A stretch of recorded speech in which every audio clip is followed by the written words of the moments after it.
आप सभी भक्तों का आज के इस भगवत गीता सेशन में बहुत बहुत स्वागत है। तो आज हम नया अध्याय शुरू करेंगे जिसका टाइटल है पुरुषोत्तम योग। आज हम अध्याय 15 पढ़ना प्रारंभ करेंगे। एंड अध्याय शुरू करने से पहले हम श्रीला प्रभुपाद जी से, गौर निताय से और श्री राधा वृंदावन चंद्र से प्रार्थना करते हैं ताकि हम इस जो भगवत गीता ये सीक्रेट नॉलेज है, इस गुरु परंपरा की कृपा से, प्रभुपाद जी की कृपा से इस भगवत गीता को समझ सके। तो आइए मेरे साथ ज्वाइन करिए, हम लोग अपनी प्रार्थना शुरू करते हैं। नमः विष्णुपादाय कृष्ण प्रेष्ठाय भूतले श्रीमते भक्ति वेदांत स्वामिन इति नामिने। नमस्ते सारस्वते देवे गौरवाणी प्रचारिणे निर्विशेषा शून्यवादी पाश्चात्य देशतारिणे। जय श्री कृष्ण चैतन्य प्रभु नित्यानंदा श्री अद्वैत गदाधरा शिवासादि गौर भक्त वृंदा। हरे कृष्णा कृष्ण कृष्णा हरे हरे, हरे रामा राम रामा हरे हरे। श्री राधा वृंदावन चंद्र की जय, श्री गौर निताय की जय, श्रील प्रभुपाद की जय। Welcome all of you for today's Bhagavad Gita session. Today we will discuss chapter 15. Title of the chapter is पुरुषोत्तम योग। तो इसमें टोटल 20 श्लोक है इस चैप्टर में, और हमारे आचार्यों ने इन 20 श्लोकों को 6 सेक्शंस में डिवाइड किया है। और ये बहुत इंपॉर्टेंट चैप्टर है। इसका नाम है पुरुषोत्तम योग। जो पुरुषोत्तम महीना आता है हर 4 साल में एक बार, तब इस चैप्टर को इवन कार्तिक महीने में ऐसे बहुत सारे भक्त हैं जो एवरी डे पढ़ते हैं, क्योंकि ये नॉलेज किसके बारे में योग बताता है?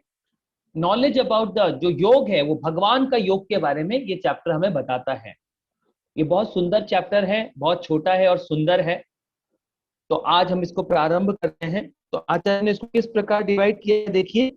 श्लोक नंबर 1 से लेकर 5 तक इसका पहला सेक्शन है। उसमें हम पढ़ेंगे कि ये जो भौतिक संसार है, ये जो मटेरियल संसार में हम रहते हैं, ये मटेरियल संसार किस प्रकार का है। तो हमें पूरा मटेरियल संसार के बारे में नॉलेज मिलेगा हमें श्लोक नंबर 1 से लेकर श्लोक नंबर 5 तक। फिर श्लोक नंबर 6 से लेकर श्लोक नंबर 11 तक हम पढ़ेंगे प्रोसेस ऑफ ट्रांसमाइग्रेशन। तो जो आत्मा किस प्रकार ट्रांसमाइग्रेट होती है, जैसे हम बोलते हैं ना, एक बॉडी से हम दूसरे बॉडी में जाते हैं, तो किस प्रकार जाते हैं, हम उस ज्ञान को यहाँ पर प्राप्त करेंगे। और श्लोक नंबर 12 से लेकर 15 तक इसमें भगवान हमें बताएंगे Krishna's position as maintainer of phenomenal world. तो किस प्रकार भगवान श्री कृष्ण इस पूरे संसार के मेंटेनर हैं, किस प्रकार वो इस पूरे संसार को मेंटेन करते हैं, हम वो भी आज इस चैप्टर से जान पाएंगे। और श्लोक नंबर 16 से 18 में बहुत इंपॉर्टेंट है वेदांत एसेंस ऑफ वेदास। तो सारे वेदांतों का, या जितने भी हम ये फिलॉसफी पढ़ रहे हैं, या जितना भी हम वैदिक लिटरेचर पढ़ते हैं, दुनिया के जितने भी हम वेद पढ़ते हैं, महापुराण पढ़ते हैं, उपनिषद पढ़ते हैं, उनका गोल क्या होता है? उनका गोल क्या होता है वो हम लोग श्लोक नंबर 16-17 में देखेंगे। उसका गोल होता है कि आत्मा का भगवान के साथ क्या संबंध है, हम उस संबंध ज्ञान को समझेंगे। और श्लोक नंबर 19 में हम समझेंगे कि अभिधेय ज्ञान क्या होता है। एक होता है संबंधा, एक होता है अभिधेया, और श्लोक नंबर 20 में हम समझेंगे प्रयोजन। इस जो हमारा और भगवान का रिश्ता है उसका पर्पस क्या है, उसका प्रयोजन क्या है, हम उसको समझेंगे। तो इस प्रकार इस टोटल चैप्टर में टोटल 20 श्लोक हैं और 6 सेक्शंस में इसको डिवाइड किया गया है। तो आइए अब हम पहला सेक्शन शुरू करते हैं, श्लोक नंबर 1 से लेकर श्लोक नंबर 5 तक। और उसमें हम क्या समझेंगे कि ये मटेरियल संसार किस प्रकार का है। तो इस मटेरियल संसार की जो भगवान ने जो तुलना की है इस भौतिक संसार से, जो एक बरगद का पेड़ अगर आप सबने देखा हो, तो बरगद के पेड़ की जो शाखाएं होती हैं, आपने कभी देखा हो तो बहुत सारी जड़ों की तरह जो भगवत उसकी जड़ें होती हैं, देखें अगर आपने, तो बहुत सारी शाखाएं ये उल्टी लटकी रहती हैं बरगद के पेड़ में। तो ये जो मटेरियल संसार की कल्पना कैसे की है भगवान ने, वो जो स्पिरिचुअल वर्ल्ड है भगवान का, ये उसका एग्जैक्टली उल्टा है ये भौतिक संसार, एग्जैक्टली उल्टा, 180 डिग्री बोलते हैं उसको।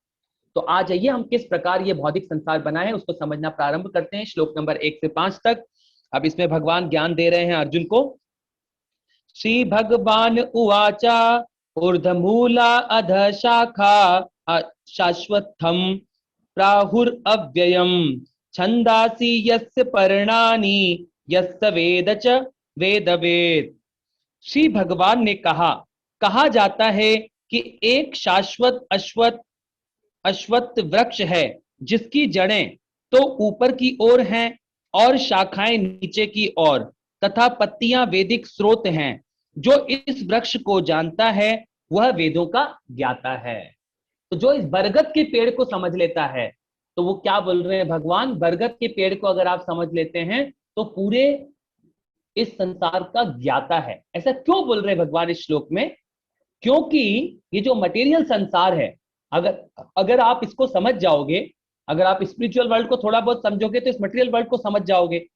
जब आप इस मटेरियल वर्ल्ड को, इस भयानक मटेरियल वर्ल्ड को समझ जाओगे तो क्या इच्छा होगी आपकी कि मैं यहां से निकलूं। अब इस भौतिक संसार जो इतना घोर अंधकार वाला ये संसार है, ये जो पूरा भौतिक संसार है नहीं, अंधकार है। यहाँ कोई उजाला नहीं है इस भौतिक संसार में। हमें दिन में उजाला किससे मिलता है? सूर्य की रोशनी से। और रात को उजाला कैसे मिलता है? इस कृत्रिम लाइट से, जो ये हम लोगों ने इलेक्ट्रिसिटी बनाई है। अगर सूर्य ना हो और ये लाइट ना हो तो हम इस दुनिया में किसी को कुछ नहीं दिखेगा, सब कुछ अंधकार हो जाएगा। तो भगवान बोल रहे हैं ये जो अंधकार वाला संसार है, इसको समझना है तो क्या करिए, बरगद के पेड़ को आप समझ लीजिए। देखिए क्या बोल रहे हैं भगवान। श्री भगवान ने कहा जाता है कि एक शाश्वत अश्वत्थ वृक्ष है जिसकी जड़ें तो ऊपर की ओर हैं और शाखाएं नीचे की ओर, पत्तियां वैदिक स्रोत हैं। जो इस वृक्ष को जानता है वह वेदों का ज्ञाता है। तो आपने देखा होगा भगवान यहाँ पे तुलना कर रहे हैं, जिस प्रकार बरगद के पेड़ में क्या होता है, उसकी जो जड़ें होती हैं ऊपर ऐसे, रूट क्या होती है, ऐसे गुथी हुई ऐसे लटकी रहती है बहुत सारी जड़ें, और उसकी शाखाएं क्या होती हैं, अंदर की ओर होती हैं। और ऐसे ऐसे बड़े बड़े ग्रेट बरगद के पेड़ हैं इस दुनिया में जो 5-5 किलोमीटर लंबे होते हैं। तो ये ऐसा भौतिक संसार भी कैसा है, ये मटेरियल संसार, इसकी जो जड़ है वो कहाँ है? वो ऊपर ब्रह्मलोक से शुरू होता है ये। और नीचे क्या है, ये जो भयानक, ये मटेरियल संसार के इतने सारे प्लैनेट्स फैले हुए हैं, वो सब क्या बोल रहे हैं भगवान, इसकी शाखाएं इतनी भयंकर फैली हैं इस मटेरियल संसार की, एक जीव इसमें बार बार भटकता रहता है, बार बार। अब वो क्यों भटकता है, हम उस चीज को ध्यान से समझने का प्रयास करेंगे। श्लोक नंबर 2 पे आइए। अब भगवान बोल रहे हैं, इस वृक्ष की शाखाएं ऊपर तथा नीचे फैली हुई हैं और प्रकृति के 3 गुणों द्वारा पोषित हैं। इसकी टहनियां इंद्रिय विषय हैं। इस वृक्ष की जड़ें नीचे की ओर भी जाती हैं और मानव समाज के सकाम कर्मों से बंधी हुई हैं। तो भगवान सोचिए, इस जो ये मटेरियल संसार को जो बरगद के पेड़ से कंपैरिजन कर रहे हैं, तो ये बरगद का पेड़ एग्जैक्टली कैसा होता है, जैसा ये भौतिक संसार है। तो इसका, हम इस भौतिक संसार का कंपैरिजन मटेरियल वर्ल्ड के साथ कर रहे हैं भगवान। तो उसमें क्या क्या बोल रहे हैं, इस वृक्ष की शाखाएं ऊपर तथा नीचे फैली होती हैं। हमने देखा है बरगद के पेड़ की शाखाएं ऊपर भी लटकी रहती हैं और नीचे भी फैली रहती हैं। तो ये जो मटेरियल संसार ये इतना भयानक है, ये हर तरफ फैला हुआ है, हर तरफ। तो भगवान बोल रहे हैं इससे निकलो, ये हमें डायरेक्शन दे रहे हैं अर्जुन को। तो यहाँ पर क्या हो रहा है, फैली हुई है और प्रकृति के 3 गुणों द्वारा पोषित हैं। इस भौतिक संसार कब चलता है ये, जब इसमें प्रकृति के 3 गुण डाल दिए गए हैं। वो प्रकृति के 3 गुण क्या करते हैं हमारे ऊपर, हमें सतोगुण, रजोगुण और तमोगुण, इसके प्रभाव में आकर हम बहुत सारे क्या करते हैं, एक्शंस करते रहते हैं। हम सभी लोग कंटिन्यूसली हम एक्शन कर रहे हैं, कंटिन्यूसली। तो भगवान बोल रहे हैं ये जो 3 गुण हैं ये हमें इस भौतिक संसार में बार बार फंसाए रखते हैं। तो हमें ऐसे कार्य करने चाहिए जिससे कि हम इस प्रकृति के 3 गुणों से निकल सके। आगे क्या बोल रहे हैं, इसकी टहनियां इंद्रिय विषय हैं। जो इसकी टहनियां कैसी हैं, वो इंद्रिय विषय के समान है। जैसे कि ये इंद्रियां हैं हमारी, जैसे बरगद की पेड़ की बहुत सारी टहनियां लटकी होती हैं, उसका कंपैरिजन किससे किया गया है, ये हमारी इंद्रियों से किया गया है। ये जो हमारी इंद्रियां दी हैं भगवान ने, उससे उसका कंपैरिजन किया गया है। आगे बोल रहे हैं, इस वृक्ष की जड़ें नीचे की ओर भी जाती हैं, जो मानव समाज के सकाम कर्मों से बनी हुई हैं। तो ये भौतिक संसार में क्या है, हर जीव सकाम कर्म करना चाहता है। जब वो सकाम कर्म करता है तो इस भौतिक संसार में फंस जाता है।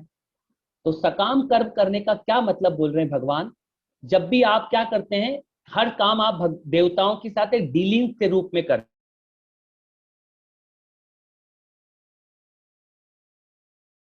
हैं, ताकि हमारे घर में संपदा आ जाए।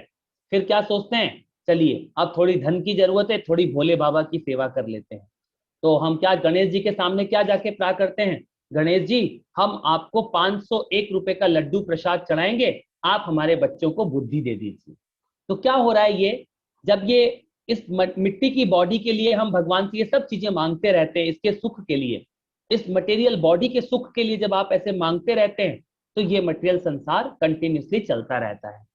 तो उसमें से कौन निकल पाता है, जिस भक्त की ये सारी इच्छाएं जो हैं, भगवान क्या बोल रहे, सर्वोपाधि विनुर्मुक्तम तत्परत्वेन निर्मल। भगवान कर रहे हैं ये हमारे अंदर सर्वोपाधि, जितनी भी उपाधियां हम लोगों ने अपने शरीर को दे रखी हैं, उनसे जब हम कंप्लीट निकल जाएंगे, और जितनी भी हमारे अंदर ये बौद्धिक इच्छाएं हैं, इन इच्छाओं को हम कृष्णा की इच्छा में कन्वर्ट कर लेंगे। तो हमारी कोई भी इच्छा है, उसको कृष्णा कॉन्शियस कर लीजिए, बस भगवान इतना सा बोल रहे हैं। अगर हम इस प्रकार कर लेंगे तो क्या होगा, हम हमारे जीवन में सक्सेस प्राप्त कर लेंगे। अगले श्लोक पर आइए, श्लोक नंबर 3 और 4।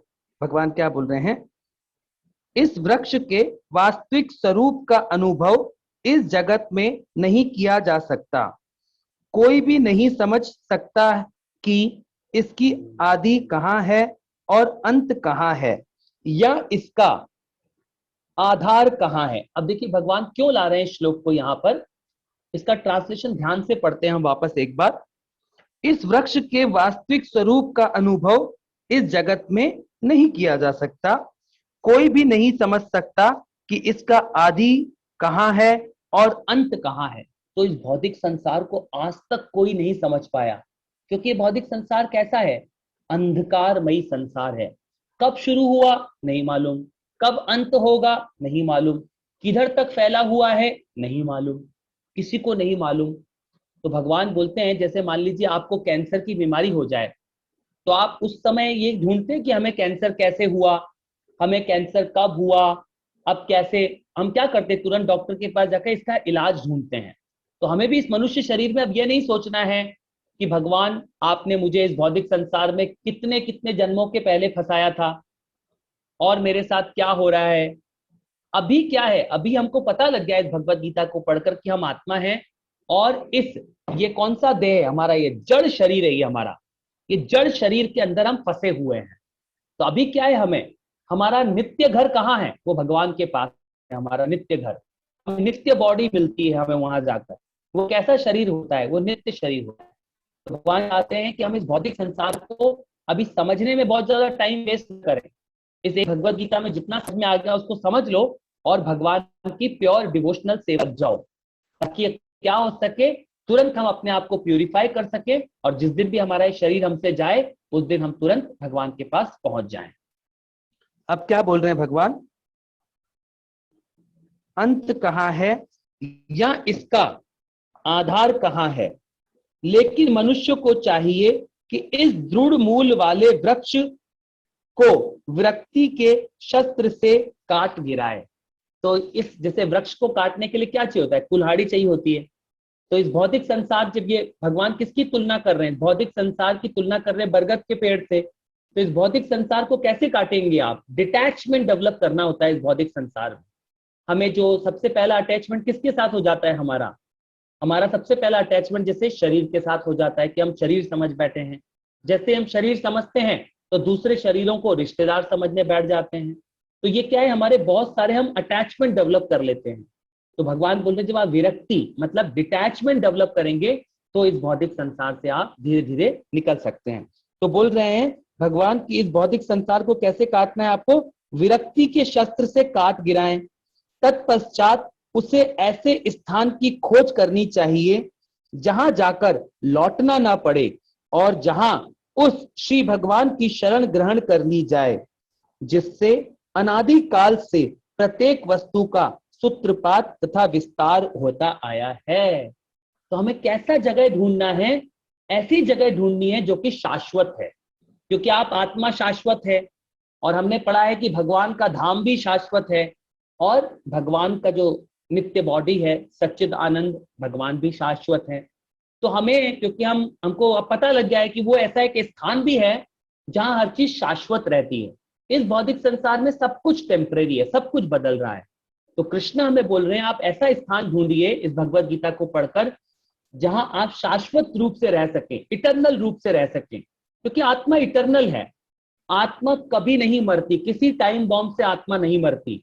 तो ज्यादा चिंता मत करिए आप, क्योंकि शरीर नहीं है और शरीर किसी भी दिन छूटेगा आपका, ये पक्की बात है। तो अभी इंपॉर्टेंट बात क्या है, हम क्या करें? मेन इंपॉर्टेंट काम, हम किसी भी तरीके से उस स्थान का पता लगा लें। वो स्थान गोलक वृंदावन धाम है, वहां का एड्रेस अब हमें मिल चुका है, वहां जाना कैसे है ये भी पता लग गया है। तो उस कार्य के पीछे हम बहुत सिस्टमैटिक तरीके से अपने जीवन को अब लगा दें, ताकि हम इस एक मनुष्य जीवन में प्रभुपाद की सेवा करें, भगवान श्री कृष्ण की ध्यान से सेवा करें, भक्तों की सेवा करें और इस भौतिक संसार से निकलने का प्रयास करें। ऐसा भगवान हमें यहाँ पर बोल रहे हैं। अगले श्लोक में आइए, देखिए क्या बोल रहे हैं भगवान।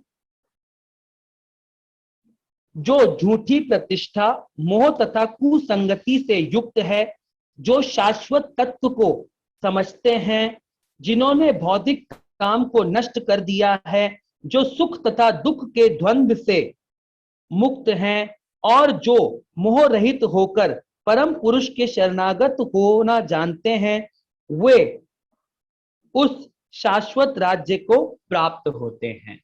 तो अगर इस तरह हम डेवलप करेंगे, कौन सी? झूठी प्रतिष्ठा, मोह तथा कुसंगति से युक्त हैं, तो अगर इन तीनों से हम निकल पाएंगे तो क्या कर रहे हैं भगवान? हम अपने शाश्वत धाम को प्राप्त कर पाएंगे। तो आप ध्यान रखिए ये चीजें आपको फॉलो करनी है। जो झूठी प्रतिष्ठा, हम हमेशा क्या चाहते हैं? झूठी प्रतिष्ठा चाहते हैं। किसी शादी में गए तो क्या सोचते हैं हम? वाह क्या सुंदर साड़ी पहनी है तुमने, तो क्या सुंदर ड्रेस पहनी है, आज की हीरोइन तो तुम ही लग रही हो इस शादी की। तो क्या सुनना चाहते हैं हम? झूठी प्रतिष्ठा सुनना चाहते हैं। अरे वाह मैडम आ गई अब तो क्या चाहते हम लोग? हमेशा इस शरीर की झूठी प्रतिष्ठा सुनना चाहते हैं। तो हमको इससे निकलना होगा, क्योंकि ये सब बॉडी की प्रतिष्ठा है। क्या बोले? झूठी प्रतिष्ठा, मोह तथा कुसंगति से मुक्त हैं, जो शाश्वत तत्व को समझते हैं। शाश्वत तत्व मतलब आत्मा को समझते हैं, परमात्मा को समझते हैं और परमात्मा के उस घर को, जिसको गोलक वृंदावन धाम कहा जाता है, उसको समझते हैं। शाश्वत तत्व को समझते हैं, जिन्होंने भौतिक काम को नष्ट कर दिया है। जो ये हमारे अंदर क्या है? काम है ना, काम की वासना है। इस भौतिक चीजों को पाने की काम की वासना है, क्योंकि हम क्या चाहते हैं? भौतिक चीजों पे आधिपत्य जमाना चाहते हैं हम लोग। हम क्या सोचते हैं कि ये घर मेरा है, ये गाड़ी मेरी है, ये पत्नी मेरी है जिसको मैं एंजॉय करूं, और जितनी भी हम बातें सोचते हैं इस भौतिक संसार में, मगर आज तक इस भौतिक संसार में कोई भी आधिपत्य नहीं जमा पाया। बड़े बड़े ग्रेट पर्सनालिटी आए इस संसार में, मगर आज तक कोई भी इस मटेरियल वर्ल्ड को पा नहीं पाया। किसी का नहीं होता ये मटेरियल वर्ल्ड, क्योंकि ये इल्यूजरी मटेरियल वर्ल्ड है। ये क्या है? टेम्परेरी है। ये शरीर भी आपका टेम्परेरी है। तो अब आप सोचिए कि आप शाश्वत हैं, आप आत्मा हैं, आपका भगवान के साथ प्रेम का रिश्ता है, और उस स्पिरिचुअल वर्ल्ड में जो भगवान का जो धाम है, आप उस जगह जाकर रह सकते हैं। उसके लिए सिर्फ आपको क्या करना होगा? उस भगवान के, जो भगवान के भक्त हैं यहाँ इस दुनिया में, उनके साथ बैठकर इस भगवत गीता को जब आप ध्यान से सुनते हैं, ध्यान से चर्चा करते हैं, ध्यान से अपने डाउट्स को क्लियर करते हैं और उस रास्ते पर चल पड़ते हैं बिल्कुल दृढ़ निश्चय होकर, तो आपकी क्या हो जाएगा? आप शाश्वत धाम को प्राप्त कर पाएंगे। अगले श्लोक में देखिए भगवान छठे नंबर में क्या बोल रहे हैं। अब नया सेक्शन शुरू कर रहे हैं भगवान। यह मेरा परम धाम न तो सूर्य या चंद्र के द्वारा प्रकाशित होता है, और न अग्नि या बिजली से। जो लोग यहाँ पहुंच जाते हैं वो इस भौतिक संसार पहुंच जाते हैं, भौतिक जगत में फिर से लौटकर नहीं आते। तो क्या होता है, भगवान बोल रहे हैं अगर आप एक बार गोलक वृंदावन धाम में पहुंच गए तो आपको वापस नहीं आना पड़ेगा, क्योंकि अब क्या होता है, फिर भगवान आपको रियलाइज कराते हैं करोड़ों करोड़ों जन्मों के बाद तुम्हें ये गोलक वृंदावन धाम मिला है। तो क्या होता है, जब भक्त पूरा प्यूरिफाई हो जाता है ना, 100% प्यूरिफाई, अगर आपके हृदय में एक भी मटेरियल इच्छा रह गई, याद करिए, तो आपको फिर से आना पड़ेगा उस मटेरियल इच्छा को पूरा करने के लिए। तो ये मटेरियल इच्छाएं देख लीजिए कितनी डेंजर है, ये बहुत डेंजर है मटेरियल इच्छाएं। अगर एक भी रह गई हृदय में तो वापस आना पड़ेगा। तो सोचिए, अभी तो हमारे हृदय में अच्छे से अच्छे भक्त क्या तो ये नहीं,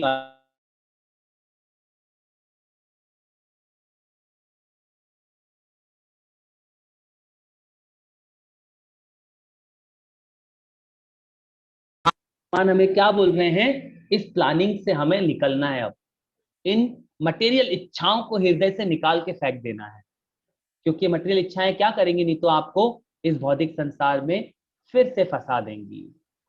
उस दिन हम लोग सभी भक्त हमारे चेयरमैन के साथ बैठे थे, तो मैंने एक प्रश्न पूछ लिया कि प्रभु जी हम सब मिलकर एक मूवी देख लें।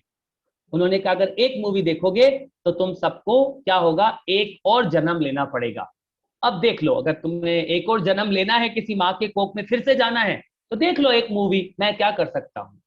तो हमें तुरंत समझ में आया, जो जो भगवान के हमसे सीनियर भक्त होते हैं उनकी कॉन्शियसनेस किस लेवल पे होती है। तो ये बहुत इंपॉर्टेंट है कॉन्शियसनेस डेवलप करना भगवान के प्रति। हमारी जो कॉन्शियसनेस है वो कृष्णा कॉन्शियस हो जाए इस जन्म में, मगर उसके लिए हमें बहुत प्रयास करना पड़ता है। तो आप सभी को थोड़ा थोड़ा प्रयास करते जाइए। आप हरिनाम जप कर रहे हैं, ये हरिनाम आपको क्या करेगा, आपके हृदय को प्यूरिफाई कर देगा। तो ये हरिनाम जप इतना इंपॉर्टेंट है। चलिए हम आगे बढ़ते हैं, बहुत इंपॉर्टेंट श्लोक। आइए देखिए 7वें नंबर का श्लोक, वेरी इंपॉर्टेंट श्लोक है। ममेवांशो जीव लोके जीव भूत सनातना मनसस्त इंद्रियाणि प्रकृति स्थानि कर्षति। इस बद्ध जगत में सारे जीव मेरे शाश्वत अंश हैं।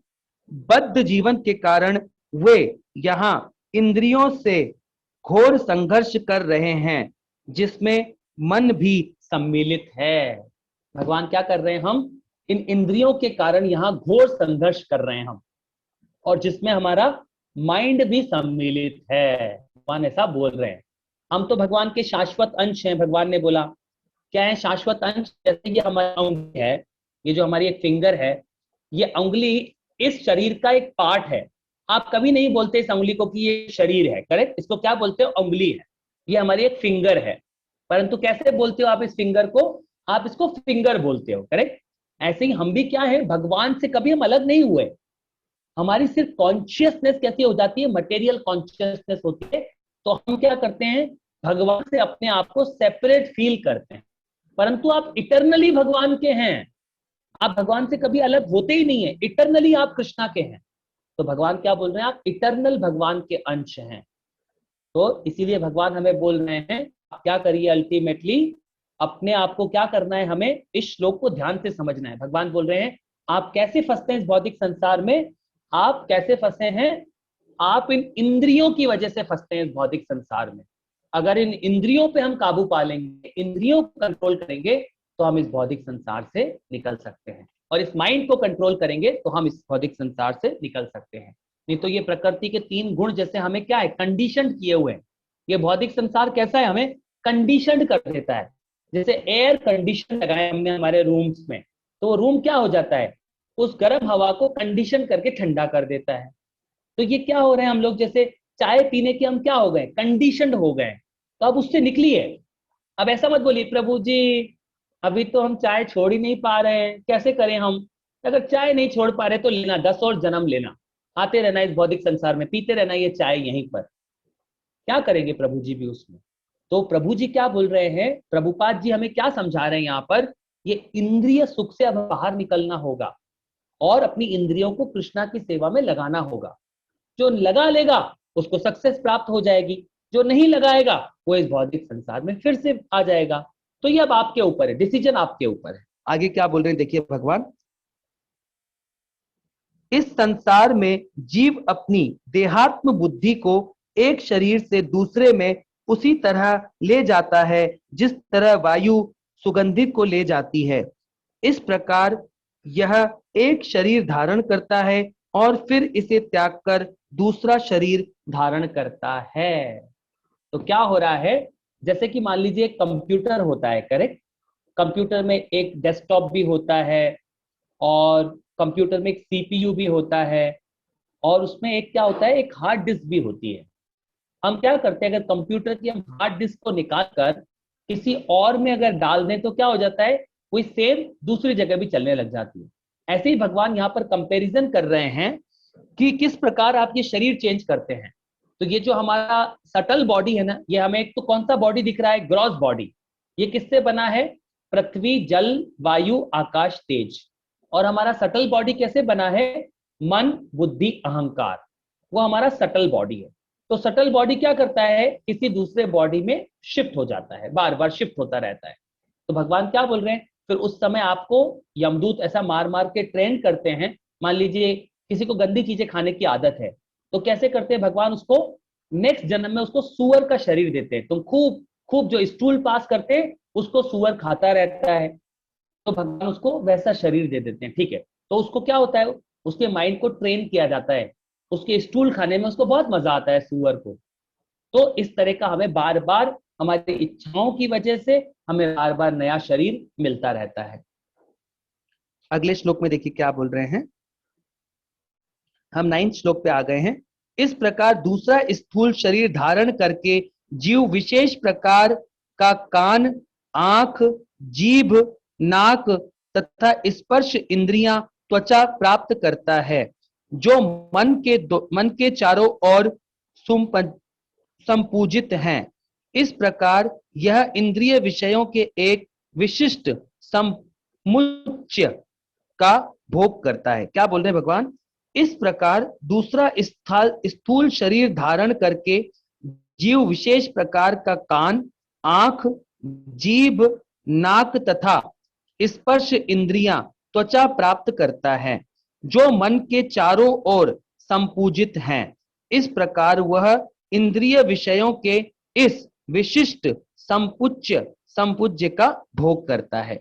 तो भगवान यहाँ पर बोल रहे हैं अल्टीमेटली ये जो इंद्रियां हैं इसकी वजह से हम लोग क्या कर पा रहे हैं, अपने आप को इस भौतिक संसार में बार बार डाल देते हैं। तो ये जो इंद्रियां हैं ये बहुत डेंजर है। इंद्रियों को कंट्रोल करना है तो हमारा माइंड कंट्रोल होना चाहिए। माइंड कंट्रोल कब होगा, जब हमारी बुद्धि प्यूरिफाई होगी। हमारी बुद्धि कब प्यूरिफाई होगी, जब हमारी आत्मा स्ट्रांग होगी। आत्मा को स्ट्रांग करने के लिए क्या करें, हम हरे कृष्ण मंत्र का जप करें। जब आत्मा स्ट्रांग प्यूरिफाई हो जाएगी तो आपकी बुद्धि निर्मल हो जाएगी। बुद्धि निर्मल हो जाएगी तो आप अपने माइंड पर कंट्रोल प्राप्त कर पाएंगे।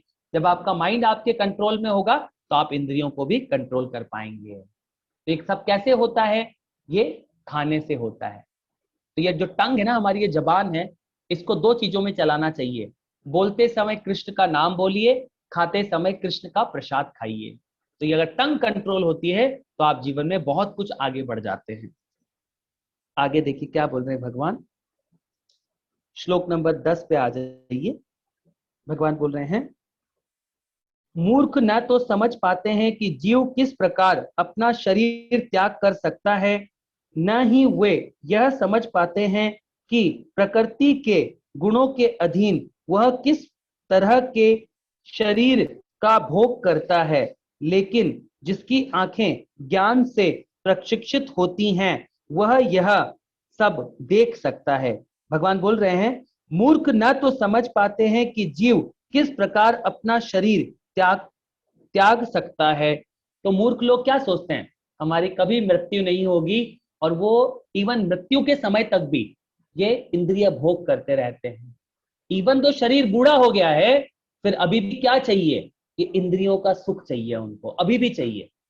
अभी भी नहीं अक्ल आती है कि अब हम क्या करें। भगवान ने दिखा दिया कि पूरे बाल सफेद हो गए हैं, दांत गिर गए हैं, आंखों से दिखना बंद हो गया है, पूरी त्वचा पे झुर्रियां आ गई हैं, फिर भी क्या समझते हैं, खूब अच्छे से मेकअप लगा लें, कोई पुराने से नए दांत लगवा लें, सुनने की मशीन लगा लें, बालों को काला कर लें और कैसे दिखे, यंग दिखे, अभी तो मैं जवान हूं।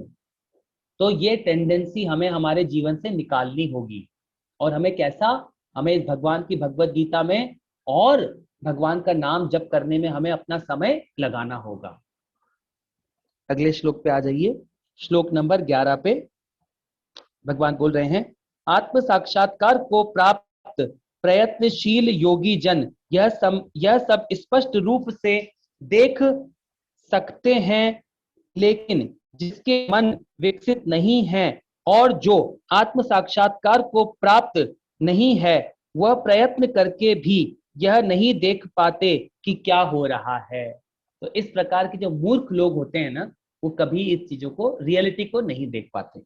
आगे क्या बोल रहे हैं भगवान, श्लोक नंबर 12 पे आ जाइए, सूर्य का तेज जो सारे विश्व के अंधकार को दूर करता है, मुझसे ही निकलता है।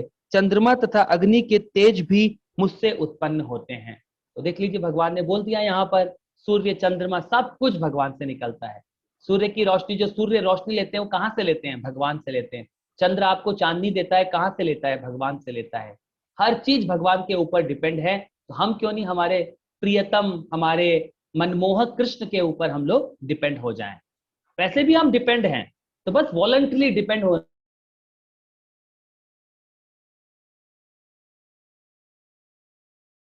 पर बोल रहे हैं। अगले श्लोक में देखिए,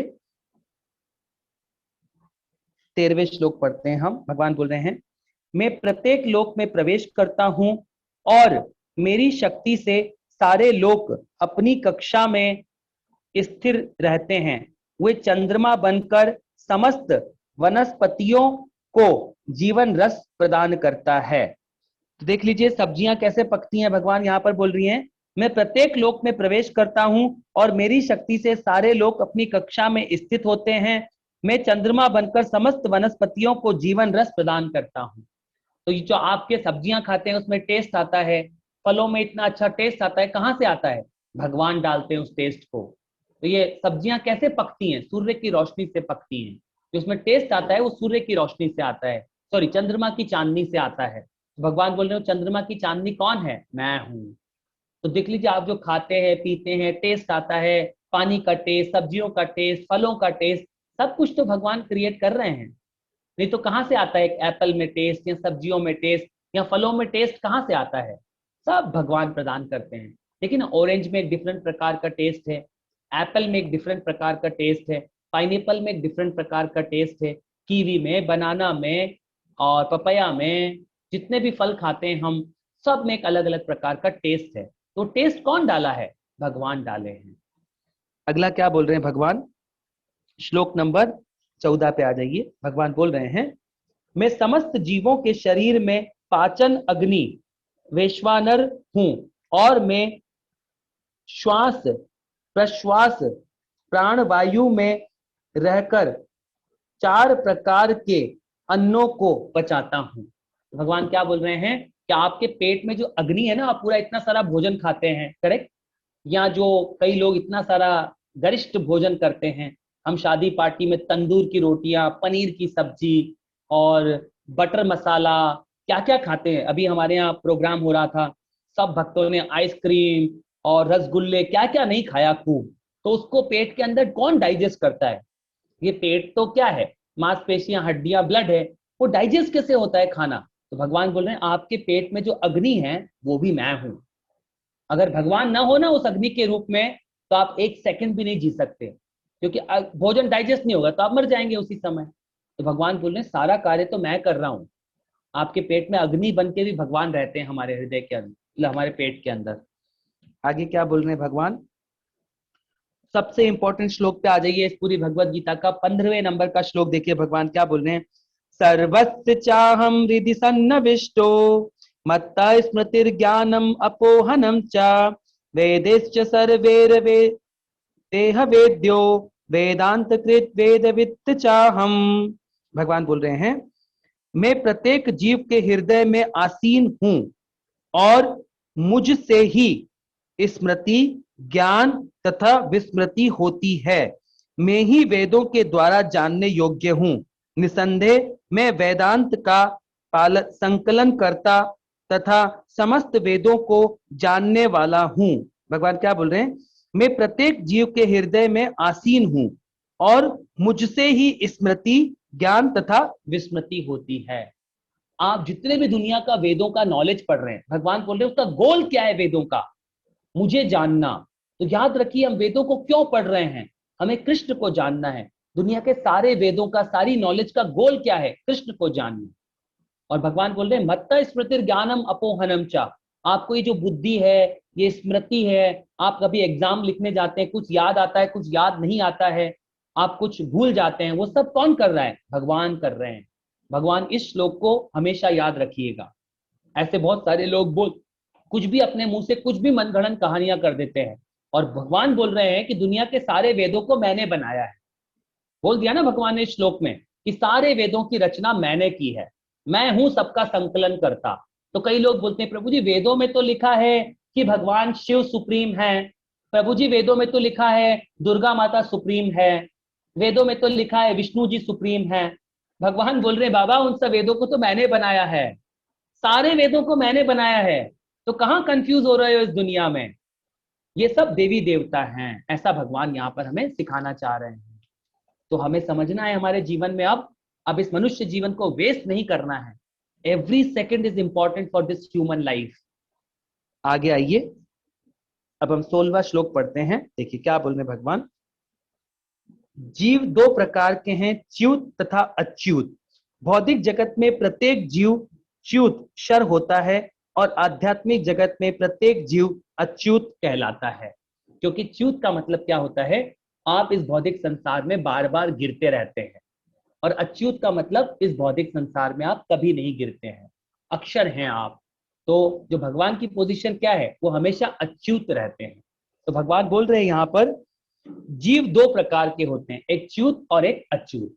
अच्युत होने का क्या मतलब है? जैसे कि जो भगवान के परम भक्त होते हैं वो कभी इस भौतिक संसार में नहीं आते। जैसे कि क्या है, राधा रानी की जैसे 8 सखियां हैं, वो सब क्या हैं? वो सब भगवान के इटरनल सर्वेंट हैं, इटरनल। हम भी इटरनल हैं, परंतु वो क्या है? वो सब नित्य सिद्धा भक्त हैं सारे के सारे। वो भगवान के साथ लीला करने के लिए तो आते हैं, परंतु वो कभी भी अपनी पोजीशन से गिरते नहीं है। चैतन्य महाप्रभु के साथ बलराम जी आए और पंच तत्व आए, जो हम पंच तत्व मंत्र जप करते हैं, वो सब भगवान के कैसे भक्त हैं? वो सब भगवान के नित्य सिद्धा भक्त हैं। तो अगर हमें भी उस कैटेगरी में आना है तो उस लेवल पे अपने आप को प्यूरिफाई करना होगा। आप भी उस लेवल पे रह सकते हैं अगर हम भगवान की बात को, सिंपल बात को मानकर भगवान को सरेंडर कर देंगे तो। आगे देखिए, हम लोग 17वें श्लोक पढ़ते हैं। क्या बोल रहे हैं भगवान? इन दोनों के अतिरिक्त एक परम पुरुष परमात्मा है जो साक्षात अविनाशी भगवान है और जो दोनों लोकों में प्रवेश करके उसका पालन कर रहा है। तो भगवान जो है वो स्पिरिचुअल वर्ल्ड का भी पालन करते हैं और इस मटेरियल संसार के भी पालन करता कृष्ण ही है। अगले श्लोक में आ जाइए, श्लोक नंबर 18 में क्या बोल रहे भगवान? चूंकि मैं शर तथा अक्षर दोनों से परे हूं और चूंकि मैं सर्वश्रेष्ठ हूं, अतएव मैं इस जगत में तथा वेदों में परम पुरुष के रूप में विख्यात हूं। तो भगवान क्या है? परम पुरुष के रूप में कृष्णा बोल रहे हैं कि मैं विख्यात हूं। तो इस दुनिया में सबसे विख्यात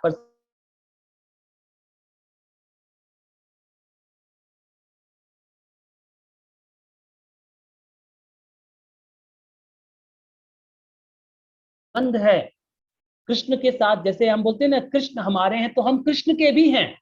तो कृष्ण के साथ हमारा इटर्नल रिलेशनशिप है और इस भौतिक संसार में हमारा सब टेम्पररी रिलेशनशिप है। तो हमें कृष्णा के साथ हमारा रिलेशनशिप एस्टेब्लिश करने के लिए भगवान यहाँ पर हमें बोल रहे हैं कि आप क्या करिए, अपने रियल रिश्ते को समझिए। अब 19वें श्लोक पे आ जाइए। अब इस रिश्ते को समझने के लिए क्या करना पड़ेगा वो भगवान हमें 19 में बताएंगे।